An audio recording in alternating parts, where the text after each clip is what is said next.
હર હર મહાદેવમાં જીવંતિકાની વ્રત કથા। પ્રાચીન કાળમાં શિલભદ્રા નગરીમાં સુશીલકુમાર નામે એક રાજા રાજ કરતો હતો। તેની રાણીનું નામ સુલક્ષણા હતું। રાજારાણી ઘણા દાની અને ધર્મિષ્ઠ હતા તથા બધી વાતે સુખી, પણ તેમને એક વાતનું દુઃખ હતું, તેમને શેર માટીની ખોટ હતી। એમને એક પણ સંતાન હતું નહીં, તેથી રાણીબા ચિતામાં સુકાતા જતા હતા। એમને મન સંસારના બધા સુખ ઝેર જેવા થઈ ગયા હતા। એક દિવસની વાત છે। રાણી સુલક્ષણા મહેલના ઝરોખામાં બેઠી બેઠી બહાર ચોગાનમાં રમતા બાળકોને એકીટસે નિહાળી રહી હતી। એટલામાં એની એક પ્રિય દાસી ત્યાં આવી ચડી। આ દાસી સુયાણીનું પણ કામ કરતી હતી। એટલે ગામમાં કોઈને સુવાવડ આવે તો સૌ તેને બોલાવતા। દાસી ઘણી સમજુ હતી। એ રાણીના મનોભાવ તરત સમજી ગઈ। તેણે રાણીને કહ્યું, રાણીજી, તમે આટલી બધી ચિંતા શા માટે કરો છો? ખોટું ન લગાડો તો તમને એક વાત કહેવા માંગુ છું, જેથી તમારું વાંઝિયામેણું હંમેશને માટે દૂર થઈ જશે। જલ્દી બતાવ મને, રાણીએ કહ્યું।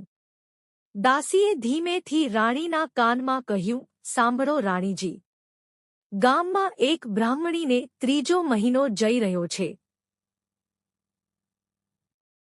તમે આજથી જ વાત ફેલાવી દો કે તમે સગર્ભા છો અને માં બનવાના છો। બસ ત્યારબાદનું બધું કામ હું સંભાળી લઈશ।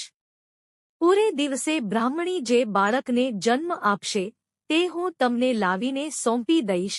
દાસીની વાત સંભાળી રાણીએ પ્રથમ ખચવાટ અનુભવ્યો, પણ દાસીએ તેમને કહ્યું, તમે બીશો નહીં, કોઈને કાંઈ કાનો કાન ખબર નહીં પડે। બાળક મળવાની લાલસાએ રાણી સુલક્ષણા આવું કુકૃત્ય કરવા તૈયાર થઈ ગઈ અને પોતે ગર્ભવતી છે એ વાત ફેલાવવા માંડી। જોત જોતામાં 6 મહિના વીતી ગયા। એક દિવસ રાતે બ્રાહ્મણીને પ્રસૂતિની પીડા ઉપડતા દાસીને બોલાવવામાં આવી। મધરાત બાદ બ્રાહ્મણીએ એક સુંદર અને તેજસ્વી પુત્રને જન્મ આપ્યો। દાસી બધાની રજા લઈ રવાના થઈ। થોડી વારમાં તો ઘરના બધા ઘસઘસાટ ઊંઘી ગયા। દાસી ઘરની પાછલી બારીથી ચોર પગલે બ્રાહ્મણીના ઓરડામાં આવી અને બાળકને ઉઠાવીને ઘરની બહાર નીકળી ગઈ। એ સીધી રાણી પાસે પહોંચી અને જઈને બાળક સોંપી દીધું। રાણી તો ખુશ થઈ ગઈ। ત્યારબાદ તરત જ મહેલમાં સમાચાર ફેલાવી દેવામાં આવ્યા કે રાણીએ એક સુંદર પુત્રને જન્મ આપ્યો છે।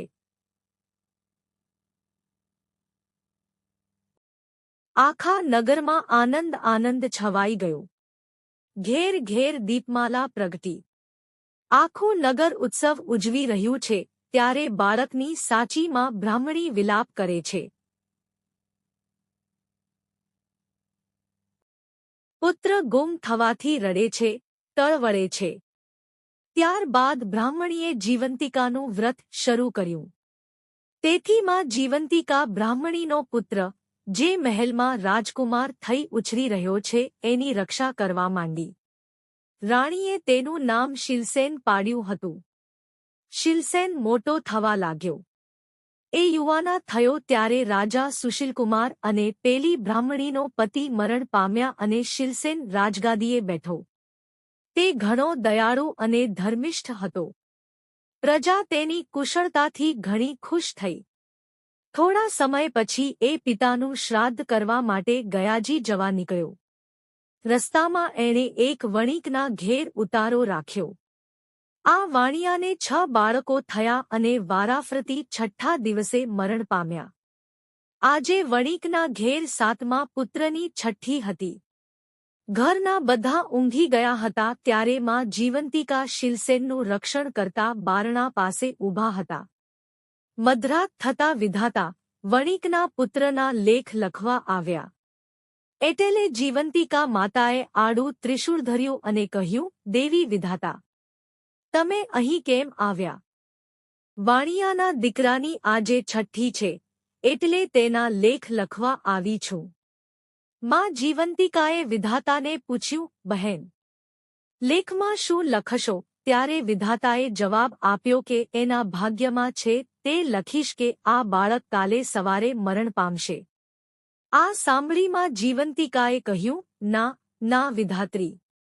એવું તમારાથી ન લખાય. જ્યાં મારા પગલાં પડે ત્યાં તમે આવું અમંગળ કદાપી ન લખી શકો.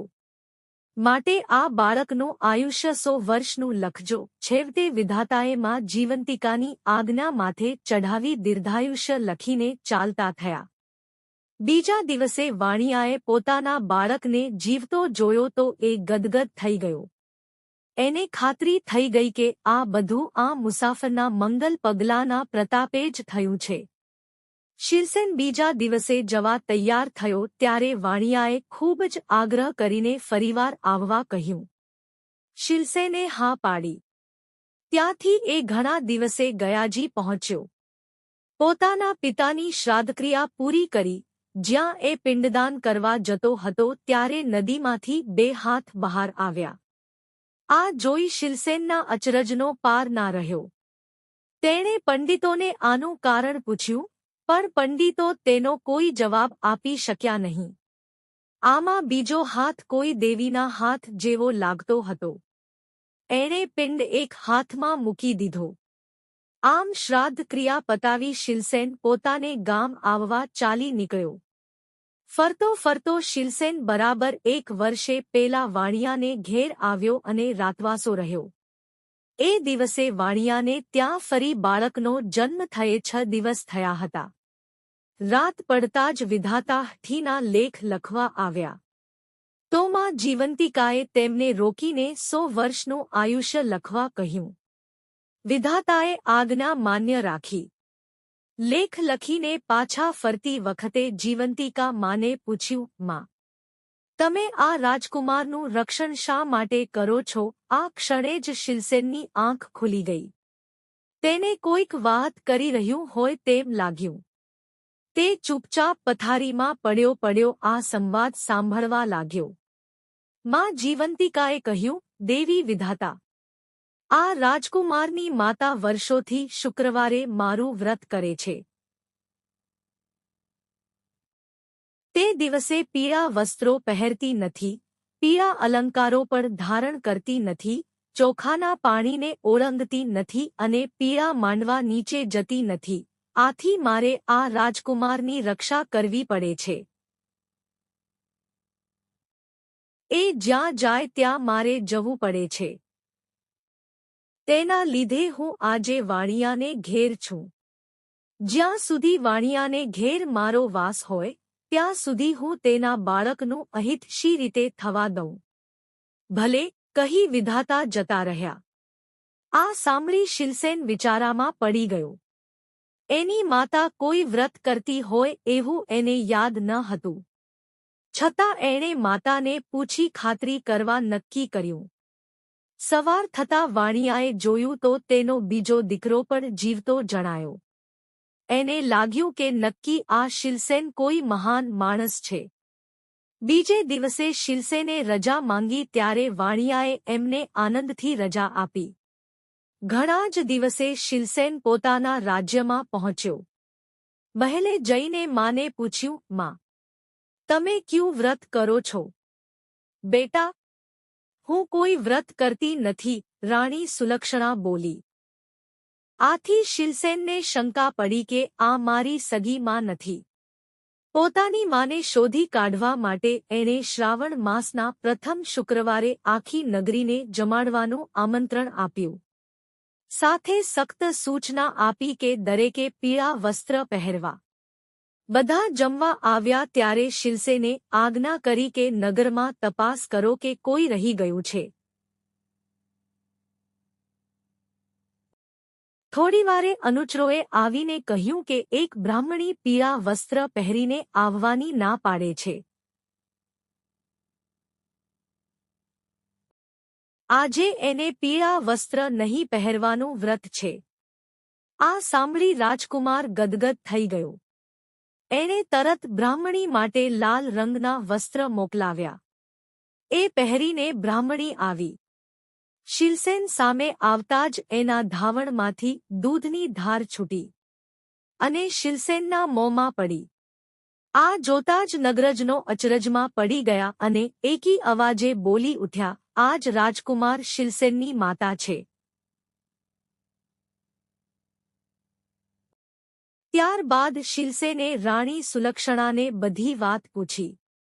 રાણીએ રડતા રડતા બધી વાત જણાવી દીધી. શિલસેન પોતાની સગી જનેતાને ભેટી પડ્યો અને એને પોતાની સાથે મહેલમાં રાખી. એ દિવસથી આખા ગામની સ્ત્રીઓએ પોતાના વહાલસોયા બાળકોની રક્ષા માટે માં જીવંતિકાનું વ્રત કરવાનું શરૂ કરી દીધું. શિલસેને વર્ષો સુધી સુખપૂર્વક રાજ કર્યું.